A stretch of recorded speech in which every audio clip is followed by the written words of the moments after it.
provide a brief about your experience in the steel construction industry?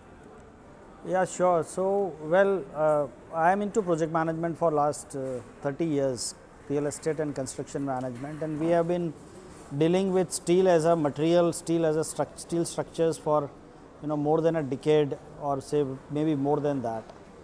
So, we have seen the whole journey of steel, how it has evolved, and what are the kind of market size, or what is the kind of unique pros and cons and strengths and weaknesses. So according to you, what advantages does steel offer in the construction industry?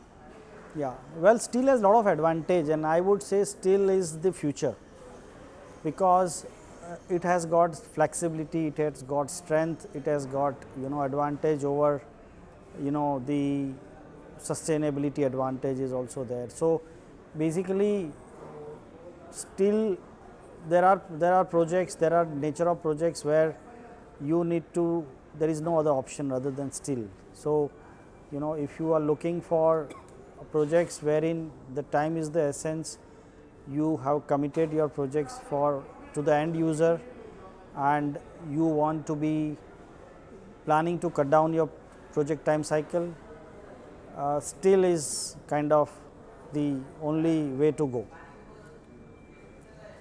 So what are the key advantages of using steel structures in real estate projects? And how do these benefits impact project development in our country?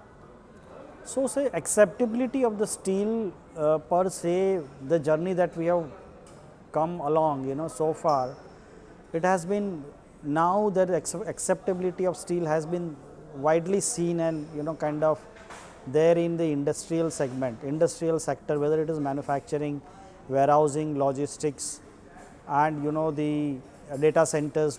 And in real estate, I am not saying that steel is not widely used, but then it is an evolving. The adaptability to steel construction for real estate projects, especially the building projects, whether it is commercial, whether it is residential, is slowly and slowly stepping in. In metros, we already have projects, few projects which have already under constructions or have been completed, but in tier 2, tier 3 cities, I would say especially in the building sector, it will take some time. Sorry. So what are the unique challenges or considerations when working with steel structures in the Indian context?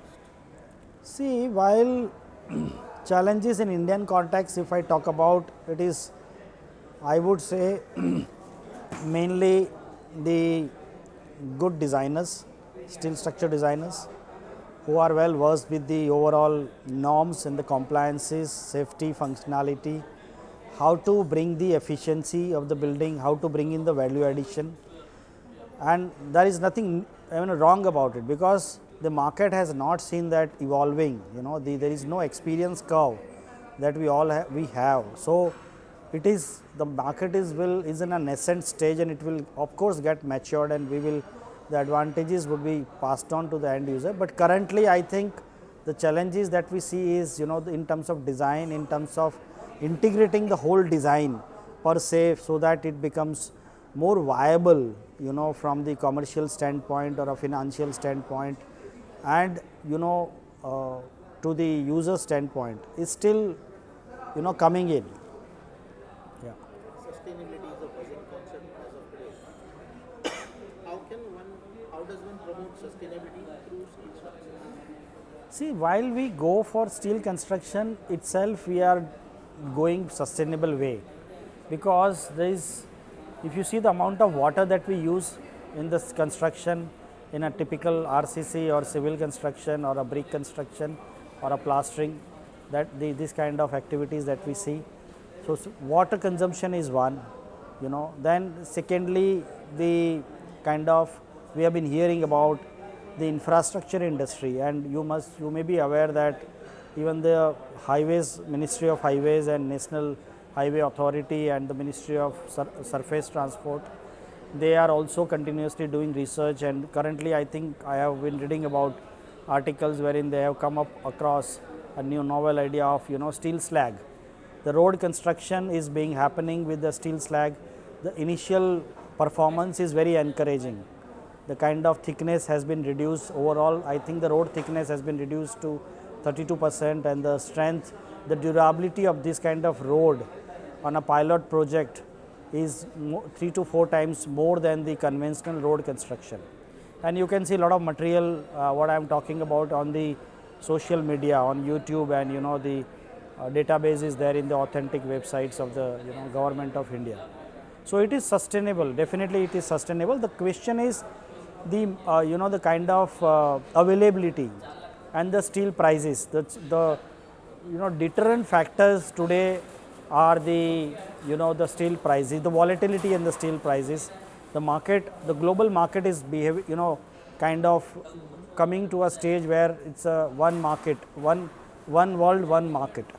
And while India is a net exporter of steel for last 6-7 years now, because of the the lot of incentives and lot of push and the investment which has come in from the government of India, and the kind of focus that government has done on this sector especially. So we are proud to say that in India now, India is net exporter.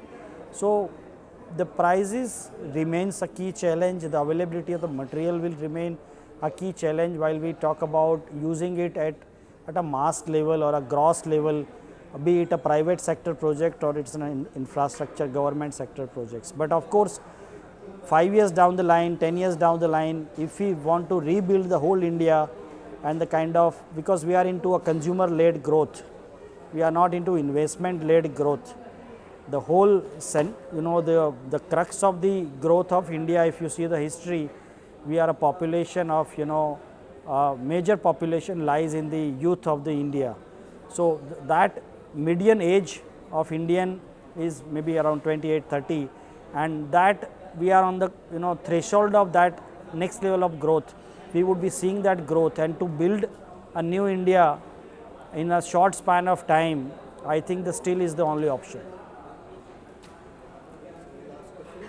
What trends do you see emerging in steel construction for real estate development? You mean to say trades? Trends. Trends.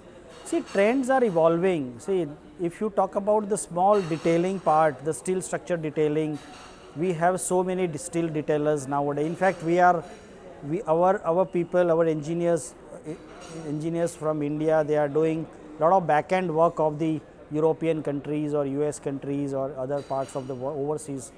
And we have that talent pool, we have the engineers available. The question is that this knowledge has to go to the academia, particularly the engineering colleges, and that knowledge transfer has to happen to encourage the students to come to this field and to help country to achieve this goal. So there are a lot of new trends which is happening. If you see about the building information modeling, in terms of the technology platform, the softwares, the TECLA, the BIM, the kind of integrated modeling, because you are constructing the whole building in a factory and then doing the erection and installation to cut down the overall life cycle of the project and do a lot of value addition for your customers. So I think the market will get matured, and there are a lot of consultants, skilled workforce, the material and the suppliers and the contractors, the whole value system, the cycle of the the stakeholders will, I am very confident that would be in place. Thank you so much for your time, sir. Thank you. Thank you. Thanks a lot. Yeah.